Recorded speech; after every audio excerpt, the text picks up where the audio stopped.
میری والدہ رحمہ اللہ اکیلی تھیں. والد صاحب پہلے کئی سال پہلے فوت ہو گئے تھے. تو والدہ صاحبہ جو ہے نا وہ کسی اور کے پاس بہن بھائیوں کے پاس نہیں رہتی تھی. وہ جا کے گاؤں والے گھر میں رہتی تھی.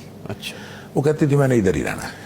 اچھا اب بیمار تھیں. اب آخری دنوں میں جب وہ ان کا مرض الموت تھا, اللہ تعالیٰ ان کی مغفرت فرمائے, تو ہم بہن بھائیوں میں سے, ویسے تو کوئی خاتون وہاں کام شام کرنے والی تھی, لیکن ہم بہن بھائیوں میں سے کسی نہ کسی کو جا کے ان کے پاس رہنا پڑتا تھا.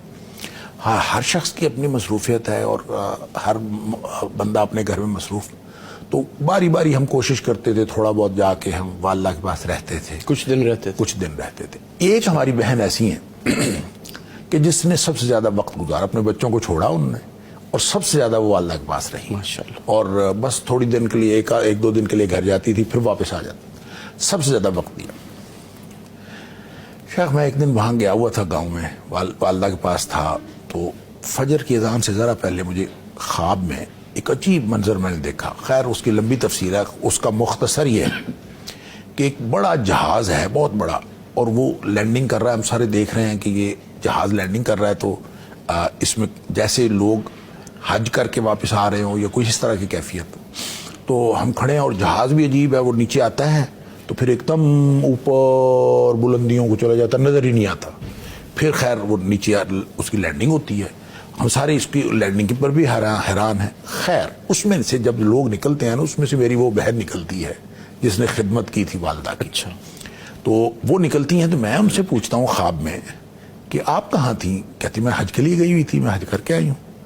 تو میں نے ان سے کہا کہ یہ جہاز اتنا اچکولے کھا رہا تھا اور عجیب و غریب طریقے سے لینڈنگ کیا, اوپر گیا نیچے آیا, تو آپ لوگ پریشان نہیں ہوئے؟ اس نے کہا نہیں, میں تو آرام سے سوئی ہوئی تھی, مجھے تو پتہ ہی نہیں چلا. تو میں نے کہا سوئی ہوئی تھی؟ کہتی بڑی سیٹ تھی میری. میں نے کہا کیسی تھی سیٹ, کیسی تھی؟ کہتی بڑا سارا بیڈ تھا, میں تو بڑے آرام سے سوئی آئی ہوں. میں نے کہا جہازوں میں سفر تو میں بھی کرتا رہا ہوں, تو کبھی میں نے بیڈ تو نہیں دیکھا. مطلب بیڈ نما سیٹ تو ہوتی ہے, بیڈ تو کبھی نہیں ہوتا. اس نے کہا نہیں, چوڑا بیڈ تھا, میں اس کے اوپر آرام سے سوئی آئی. میں نے اس کو کہا تمہاری ٹکٹ کون سی کلاس کی تھی؟ خواب میں. شیخ مجھے آج بھی یاد ہے, کئی سال پرانی بات ہے. اس نے مجھے, میں نے کہا ٹکٹ ہے تمہارے پاس, مجھے دکھاؤ. اس نے اپنی ٹکٹ دکھائی, یہ بالکل جو لمبا جیسے یہ ہوتا ہے نا واؤچر ملتا ہے, نہیں یہ جو بورڈنگ پاس اس طرح کا گولڈن کلر کا, اس کے وائٹ تھا وہ ٹکٹ, اور اس کے اوپر گولڈن لکھا ہوا تھا جلی حروف میں پریویلیجڈ کلاس. واہ واہ, اچھا. میں یقین کرے شیخ, میں نا یہ کبھی مطلب یہ, اور مجھے سمجھ آ گئی کہ اس بہن نے ماشاءاللہ, اب تو وہ خود بھی اس دنیا میں نہیں رہی, اللہ تعالیٰ ان کی مغفرت فرمائے. لیکن انہوں نے جو والدہ کی خدمت کی تھی اس کے بارے میں گویا اللہ تعالیٰ نے مجھے بتایا کہ جس کلاس پہ وہ پہنچ گئی ہیں وہ عام انسان کو وہاں نہیں پہنچ سکتا, کیونکہ انہوں نے والدہ کی خدمت کی تھی.